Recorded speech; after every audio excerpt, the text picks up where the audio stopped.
Sunday ആയിട്ട് എന്ത് കറി വെക്കും എന്നൊക്കെ വിചാരിച്ചിരുന്നപ്പോഴാണ് വാപ്പി ചിക്കൻ വാങ്ങിച്ചുകൊണ്ട് വന്നത്. എനിക്ക് ചിക്കൻ കറി ഒന്നും വെക്കാൻ അറിയില്ല, ഞാൻ പറഞ്ഞില്ല കുക്കിംഗ് ഒന്നും അറിയത്തില്ല കേട്ടോ. അപ്പോൾ ചിക്കൻ എന്നാൽ യൂട്യൂബ് നോക്കി വെക്കാമെന്ന് വിചാരിച്ച് നോക്കിയപ്പോഴേക്കും അതിനുള്ള സാധനങ്ങളൊന്നും ഉണ്ടായിരുന്നില്ല കേട്ടോ. അതിനകത്ത് അവർ പറയണമൊന്നും ഞങ്ങളുടെ കയ്യിൽ ഉണ്ടായിരുന്നില്ല. അപ്പോൾ ഞങ്ങൾ ഒരു 12:30 ആയിട്ടോ ഈ കടയിൽ പോയപ്പോൾ. ഇത് വീടിൻ്റെ അടുത്തുള്ള കടയാണ്. ഇവിടെ ആകുമ്പോൾ ഓരോ കെട്ടാക്കി ഇങ്ങനെ വെക്കും. അതാകുമ്പോൾ നമുക്ക് ഒരേ കെട്ട് ആവശ്യമുള്ളത് എടുക്കാം. 1 കിലോ 1 കിലോ എന്നൊക്കെ പറയുമ്പോൾ ഭയങ്കര കൺഫ്യൂസിങ് ആണ് എനിക്ക് ഇപ്പോഴും. കറക്റ്റ് വെയിറ്റ് എന്തോരം ഉണ്ടാകുമെന്നൊന്നും അറിയില്ല.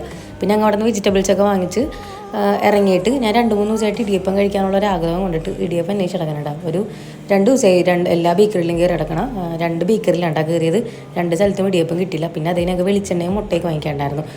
അതൊക്കെ കൂടി വാങ്ങിച്ച് കഴിഞ്ഞപ്പോഴേക്കും വെയിൽ തരുന്നതെന്ന് പറഞ്ഞില്ലേ, നല്ല ക്ഷീണിച്ചിട്ടുണ്ടായിരുന്നു. അപ്പോഴേക്കും ഈ കടയിലെങ്കിൽ എവിടെ പോയിക്കാനാലും ഈ കടയിൽ വന്നിട്ടാണ് സർബത്ത് കുടിക്കണം കേട്ടോ.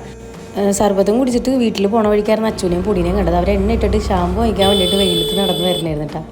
തിരിച്ച് വീട്ടിൽ ചെന്നപ്പോഴേക്കുള്ള അതിനോൻ്റെ എക്സ്പ്രഷൻ ഇങ്ങനെയായിരുന്നു. ഭയങ്കര സന്തോഷമായിരുന്നു.